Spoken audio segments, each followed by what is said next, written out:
अच्छा सर, ये एसआईपी क्या होती है, कुछ इसके बारे में बताइए आप। एसआईपी एक सिस्टमेटिक इन्वेस्टमेंट प्लान है, यानी कि हम जो भी इन्वेस्टमेंट करते हैं एक सिस्टमेटिक वे में करते हैं। जैसे कि हमने पर वीक, पर मंथ, क्वार्टरली, हाफ ईयरली या ईयरली हमने सोच के रखा है। यानी हम इन्वेस्टमेंट करेंगे लेकिन एक सिस्टमेटिक तरीके से। हमारे पास पैसे आते हैं, सैलरी आती है, सेविंग होती है, उसमें से हम पर मंथ कुछ अमाउंट निकाल के म्यूचुअल फंड के थ्रू जो जमा करके रहता है उसको हम एसआईपी बोलते हैं। एसआईपी बहुत सारी कंपनियों में होती है।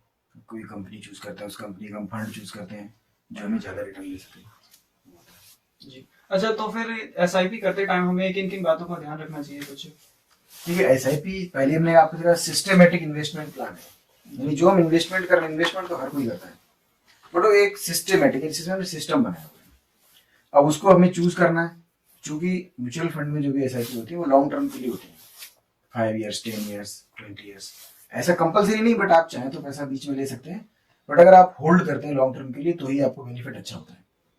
तो लॉन्ग टर्म के लिए जब भी हम कोई स्कीम चूज कर रहे हैं तो हमें चाहिए कि हम बेटर ऑप्शन चूज करें। जी। कि हमारी जो हार्ड अर्न मनी है वो हम सेविंग करते हैं, उस सेविंग से कुछ अमाउंट हम एसआईपी के थ्रू इन्वेस्ट कर रहे हैं। जी। उसमें मेजर पॉइंट्स क्या है कि सबसे पहले हमें कंपनी चूज करनी है, वेल नोन कंपनी होनी चाहिए। ऐसा नहीं कोई नई कंपनी रजिस्ट्रेशन हुई और हमने उसमें एसआईपी कर दी, उसमें हमने म्यूचुअल फंड में पैसे लगा दिए। तो पहले तो कंपनी का नाम प्रतिष्ठित हो। दूसरा, उस कंपनी की परफॉर्मेंस है, लास्ट 3 ईयर्स, 5 ईयर्स, और अगर उससे ज्यादा का डाटा हमें मिल जाए तो वो भी अच्छा है। हम उसमें देखेंगे कि इसकी परफॉर्मेंस कैसी है। फिर उस कंपनी में जो हम फंड चूज कर रहे हैं उस फंड की परफॉर्मेंस क्या है। अब ऐसा नहीं कि फंड है, एक साल में वो 20% रिटर्न दे रहा है, लेकिन 3 साल का देखेंगे तो 3% है, 5 साल का देख रहे हैं तो नेगेटिव रिटर्न है। तो हमें ये भी देखना है कि 3 ईयर्स, 5 ईयर्स का रिटर्न अच्छा हो। 1 ईयर का इसलिए मैं नहीं प्रेफर करूंगा क्योंकि ओनली 1 ईयर का हमने रिटर्न देखा, उसका 49% था। कोई सिचुएशन ऐसी रही हो जिसकी वजह से, जैसे कोविड के बाद, कोई कोविड में अगर कोई फंड लॉन्च किया गया, उसके इमीडिएट 1 साल बाद देखेंगे तो उसका रिटर्न बहुत अच्छा है। जी। उसके बाद उसका कंसिस्टेंटली कितना आ रहा है ये हमें देखना पड़ेगा। कि अगर उसका रिटर्न 3 ईयर्स, 5 ईयर्स और 1 ईयर सभी पैरामीटर्स में अच्छा है तो वो नो डाउट वो फंड अच्छा है। एक पॉइंट होता है एक्सपेंसिस रेशियो, यानी म्यूचुअल फंड में इन्वेस्ट करने के लिए जो चार्जेस हमें पे करने पड़ते हैं उसको हम एक्सपेंसिस रेशियो कहते हैं। तो एक्सपेंसिस रेशियो बहुत ज्यादा नहीं होनी चाहिए। फिर एक पॉइंट आता है कि आपका एंट्री एंड एग्जिट लोड। किसी फंड में हमने जिस समय एंट्री ली, जब हमने पैसा लगाना शुरू किया, वो एंट्री है, उस समय हमें कितना चार्जेस पे करने पड़ रहे हैं। फिर एग्जिट लोड आ जाता है, यानी जब हम उसको रिडीम कर रहे हैं या रिडेम्पशन के टाइम में या फिर बीच में कभी भी जब हमें जरूरत पड़ती है, तो उस समय हमने एग्जिट करते टाइम कितना पेमेंट दिया, वो एग्जिट लोड है। इन चीजों को हमें देखना चाहिए। फिर एक आता है स्टार रेटिंग। हर कंपनी की अपनी स्टार रेटिंग होती है जो उसके कस्टमर्स उसको देते हैं। तो स्टार रेटिंग उसकी अच्छी है तो कंपनी अच्छी है। फिर एक पॉइंट आता है कि कंपनी के अंडर में कितनी एसेट्स हैं, यानी एसेट अंडर मैनेजमेंट, AUM बोलते हैं उसको। AUM यानी उस कंपनी के अंडर में कितनी एसेट हैं जो वो हैंडल कर रही है। फंड मैनेजर अच्छा है, उसकी परफॉर्मेंस अच्छी है, तभी लोग उस पर भरोसा करेंगे। बिल्कुल। जब उस समय लोग भरोसा कर रहे हैं तो अपना पैसा ज्यादा से ज्यादा दे रहे हैं उसको। ऐसी कंडीशन में उसकी जो एसेट अंडर मैनेजमेंट है वो ज्यादा होती है। तो हमें इसको देखने से क्या होता है, स्टेबिलिटी मिल जाती है कि कंपनी अच्छी है, लोग इस पर भरोसा कर रहे हैं। इसका जरूर ये गारंटी नहीं है कि लोग भरोसा कर रहे हैं तो हम भी उसके साथ जाएं। हमें लगता है किसी और पैरामीटर पे कंपनी अच्छी नहीं है लेकिन इसके एसेट अंडर मैनेजमेंट अच्छा है, तो जरूर नहीं, हम अपने दूसरे पैरामीटर के हिसाब से देखते हैं तो अच्छा नहीं है तो छोड़ो, और भी कंपनियां, star rating, expenses ratio, returns है, इन सभी को देख के जो हमें अच्छा लगे हम उसको चूज करें। अच्छा, ये म्यूचुअल फंड में जो हम पैसे इन्वेस्ट करते हैं, ये कहाँ कहाँ पे, कौन कौन सी जगह पे इन्वेस्ट होते हैं, ये कुछ आपको आइडिया हो। देखिए, मोस्टली जो पैसा हमने म्यूचुअल फंड के थ्रू दिया है, मोस्टली जो पार्ट ऑफ इन्वेस्टमेंट है वो हमारा स्टॉक मार्केट में ही जाता है। बट कुछ फंड ऐसे हैं जो डेट फंड वगैरह हैं, इनको हम बहुत सेफ मानते हैं। तो जब हमने सेफ मान के उसमें पैसा दिया तो फंड मैनेजर भी ये करते हैं आपका पैसा सेफ रहे। जैसे डेट फंड की अगर हम बात करें तो गवर्नमेंट बॉन्ड्स हैं, अदर कुछ इस तरह से बॉन्ड्स हैं जिनमें वो पैसा लगाते हैं जहां आपका सिक्योर रहेगा। रिटर्न आपका कम होगा लेकिन वो पैसा सिक्योर है, यानी उसमें रिस्क बहुत कम है। इसलिए उसके जो इन्वेस्टमेंट है वो इस तरह से किया जाता है ताकि आपका रिस्क मैनेज होता रहे, भले ही आपको रिटर्न कम मिले। अगर हम इक्विटी की बात करेंगे, इक्विटी फंड जितने भी हैं उनमें क्या होता है, आपका इक्विटी का पैसा मैक्सिमम पार्ट आपका शेयर मार्केट में डायरेक्ट लगता है।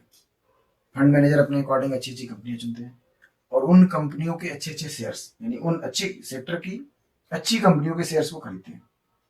अब सपोज दैट MRF है, बहुत महंगा शेयर है, आप उसको अपने हिसाब से नहीं खरीद सकते, एसआईपी के थ्रू नहीं ले सकते क्योंकि उसकी वैल्यू बहुत ज्यादा है।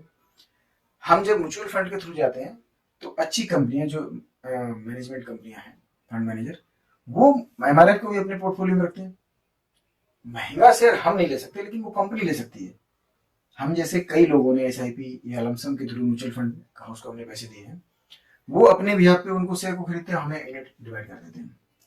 तो अच्छे सेक्टर की अच्छी अच्छी कंपनियां जिनमें उनको ग्रोथ अच्छी दिख रही, ग्रोथ पोटेंशियल है, उनमें वो पैसा इन्वेस्ट करते हैं और वो सब हमें बांट देते हैं, उनके यूनिट बना के हमें दे देते हैं। तो बहुत सारा पैसा, यानी मैक्सिमम हम कह सकते हैं कि जो हमारा एसआईपी या म्यूचुअल फंड में जो पैसा जा रहा है वो मैक्सिमम तो स्टॉक मार्केट में ही जाता है, शेयर मार्केट में जाता है। ये तो अच्छा, जैसा आपने बताया कि जब स्टॉक मार्केट में हमारा पैसा जाना है तो क्या क्यों ना हम उसे डायरेक्टली हम स्टॉक मार्केट में इन्वेस्ट करें, म्यूचुअल फंड में करना है क्यों? देखिए ये भी कर सकते हैं, इसमें कोई डाउट भी नहीं है, बट होता क्या है कि हमें अगर जानकारी नहीं है स्टॉक मार्केट की तो हम लॉस के चांस हमारे बढ़ जाते हैं। हमने कोई शेयर अभी देखा बहुत अच्छा बढ़ रहा है, हमने इमीडिएट उसमें पैसा लगाया तो नीचे आ सकता है। और उसके दो तरीके हैं। पहला तो ये है कि हम उसको डाइवर्सिफाइड अपने हिसाब से करें, जैसे हमने अलग अलग सेक्टर के 4 से 5 सेक्टर चुने, 4 से 5 सेक्टर की हमने अच्छी अच्छी कंपनियां चुनी, हर सेक्टर से एक एक या दो दो कंपनी ले ली और उनमें हमने अपना एसआईपी के थ्रू या लमसम में लगाना शुरू कर दिया। एसआईपी के थ्रू लगाएंगे तो उसमें कि हर महीने जिस रेट में वो शेयर है उस रेट में हम लगाते जाएंगे तो हमारा पैसा लग रहा है। दूसरा मेथड है, जब हमें जानकारी नहीं है, किसी दूसरे पर डिपेंड है हम उसके हिसाब से लगाएं, जो कि म्यूचुअल फंड है। तो अगर हम डायरेक्ट लगाना चाहते हैं हम ज्यादा बेनिफिट लें, नो डाउट उसमें बेनिफिट अच्छा मिलेगा अगर हमने एनालाइज किया। और दूसरा चीज है, हम सीख के जब उसमें करेंगे तो हो सकता है कि और अच्छा कर सकें। जरूरी नहीं कि वो जो कर रहे हैं म्यूचुअल फंड में वही हमसे अच्छा कर रहे हैं, हम हो सकता है उनसे भी अच्छा करें, बिल्कुल, क्योंकि हमारे ऊपर कोई प्रेशर नहीं है, हमने अपने ऑर्डर लगाया, बट उसमें कुछ रूल्स हमें फॉलो करने पड़ेंगे। अगर हमने कोई शेयर चुन लिए, पहले से सिलेक्ट कर लिए कि हमने इनमें पैसा लगाना है, तो every 1 month, every 2-3 month, quarterly या हाफ ईयरली हमें उनको रिव्यू करना पड़ेगा। रिव्यू करें, जो शेयर हमें लग रहा है परफॉर्मेंस अच्छी नहीं दे रहा है उसके फिर फंडामेंटल टेक्निकल एनालिसिस को देखें। हमें लग रहा है इसका फंडामेंटल में कुछ चेंज हुआ है, उसके रिजल्ट्स अच्छे नहीं आए हैं, या आगे फ्यूचर में इसके बिजनेस पे कोई इफेक्ट पड़ने वाला है, इस वजह से ये गिर रहा है, तो उसका अपने हम पोर्टफोलियो से बाहर कर दें, उसकी जगह उसी सेक्टर का या दूसरे सेक्टर का अच्छा शेयर डाल लें। तो इतना अगर हम चेंज कर सकते हैं क्वार्टरली भी, कम से कम 3 महीने में एक बार अपने पोर्टफोलियो को रिव्यू करें और जो अच्छा परफॉर्म नहीं कर रहा उन शेयर्स को हम हटाते रहें, बाकी शेयर्स को एज इट इज रखें, तो नो डाउट हम अच्छा परफॉर्म करेंगे और डायरेक्ट एसआईपी भी कर सकते हैं। उस समय इसका ध्यान रखना पड़ेगा कि हम रिव्यू करते हैं, ऐसा नहीं हम कंटिन्यू हर महीने पैसे लगा रहे हैं और कुछ शेयर ऐसे जो बहुत ज्यादा डाउन हो रहे हैं, कुछ तो अच्छे चल रहे हैं, कुछ डाउन हो रहे हैं। तो हमें बेटर रिटर्न के लिए क्या करना है, जो अप हो रहे हैं उन्हीं को रखना है, जो डाउन हो रहे हैं उनका वेट करना है और एनालिसिस करना है दोबारा से। अगर हम लोग ज्यादा लॉस दे रहे हैं कि क्यों दे रहे हैं उसको फाइंड आउट करना है। हमें अगर रीजन मिल जाता है इसको हमें बाहर कर देना है तो कर देना चाहिए, फिर हमें उसका लालच नहीं रहना चाहिए, हम इसके साथ जुड़े रहें। ये हमने प्रॉफिट के लिए लगाया ना, प्रॉफिट नहीं हो रहा मुझसे, बाहर हो गए। म्यूचुअल फंड मैनेजर भी यही करते हैं, वो हमारे लिए काम कर रहे हैं, हम लोगों ने उसमें पैसे लगाए हैं, उसको वो मैनेज कर रहे हैं, इसीलिए एसेट अंडर मैनेजमेंट बोलते हैं उसको। उनके अंडर में कितनी मैनेज कर रहे हैं वो पैसे को, कितनी एसेट है, अब उसको मैनेज किसी की तरह करते हैं ताकि हमें प्रॉफिट रहे। जितने भी उनके इन्वेस्टर हैं वो सब कस्टमर है, और कस्टमर भाई, ग्राहक तो भगवान होता है। अब ग्राहक को कुछ मिलेगा नहीं, फायदा नहीं होगा, हमारे पास क्यों आएगा, और जगह जाएगा। तो बेटर है कि हमारा कस्टमर हमसे जाए तो हम अपने में कुछ चेंजेस करें, फंड को इस तरह से चूज करें, ऐसे ऐसे शेयर्स हम चूज करें ताकि हमारे इन्वेस्टर हमारे साथ बने रहें, और हमारे साथ बने रहेंगे तो हमें प्रॉफिट होगा। बहुत सारी ऐसी कंपनियां आप देखेंगे 2 से 4 साल में उन्होंने बहुत ग्रोथ की, म्यूचुअल फंड में लोग जुड़े रहे, सभी लोग एसआईपी करते हैं, इसीलिए करते हैं क्योंकि उसमें प्रॉफिट भी हो रहा है। ऐसा नहीं हो रहा है, शेयर मार्केट में हम जाना चाहते हैं लेकिन डर लगता है, तो म्यूचुअल फंड हमारे लिए बहुत बेस्ट ऑप्शन है। हम उसके थ्रू जाए, हमारे पास फंड मैनेजर है और बहुत ज्यादा चार्जेस भी नहीं है। और एक मैं और आपको एडवाइस दे दूं कि जो इंडेक्स फंड होता है, अगर आपको बिल्कुल जानकारी नहीं है, म्यूचुअल फंड के बारे में ज्यादा नहीं जानते, स्टॉक मार्केट के बारे में ज्यादा नहीं जानते, लेकिन आप चाहते हैं हमें एफडी से ज्यादा रिटर्न मिले, एनएससी से ज्यादा रिटर्न मिले, और जितने भी ट्रेडिशनल प्लान हैं, पीपीएफ है, सुकन्या है, समृद्धि, इस तरह बहुत सारी योजनाएं, इनसे सबसे ज्यादा रिटर्न हमें चाहिए लेकिन स्टॉक मार्केट का रिस्क नहीं चाहिए, तो आप इंडेक्स फंड को भी फॉलो कर सकते हैं। आप इंडेक्स फंड में लगाइए, एसआईपी कीजिए उसमें, हर महीने आप अगर इंडेक्स फंड में आप लगाते हैं और जब मार्केट डाउन हो जाए उसमें एक्स्ट्रा लगा दीजिए, फिर आप देखिए कि वो आपकी एफडी वगैरह सब फिल हो जाएंगे, PPF, NSC, FD, Sukanya Samriddhi, इन सबसे ज्यादा रिटर्न आपको वहां से मिलेगा। क्यों मालूम है क्यों? क्योंकि इंडेक्स फंड गवर्नमेंट खुद मैनेज करती है। गवर्नमेंट देखती है जो शेयर अच्छा परफॉर्म नहीं कर रहा, जो कंपनी अच्छी नहीं चल रही है, उसको गवर्नमेंट खुद निकाल देती है। सेबी के अंडर में वो सारी इंडेक्स। अगर निफ्टी 50 का अगर हम कोई भी इंडेक्स फंड लेते हैं तो उसमें जो कंपनी अच्छा परफॉर्म नहीं करेगी उसको बाहर कर दिया जाएगा। अच्छा, टॉप 50 उसमें सेबी, हाँ सेबी इन्वॉल्व है, सेबी के सर्वेलेंस में सेबी उसको रेगुलेट करता है। तो जैसे ही वो देखता है कि इसमें नहीं, इसमें पोटेंशियल नहीं है शेयर में, वो बाहर हो जाता है और उसकी जगह चुन के अच्छा शेयर लाया जाता है। उसमें हमने भी कुछ नहीं किया, आपने भी कुछ नहीं किया, फंड मैनेजर ने भी कुछ नहीं किया, वो तो खुद ऑटोमेटेड है।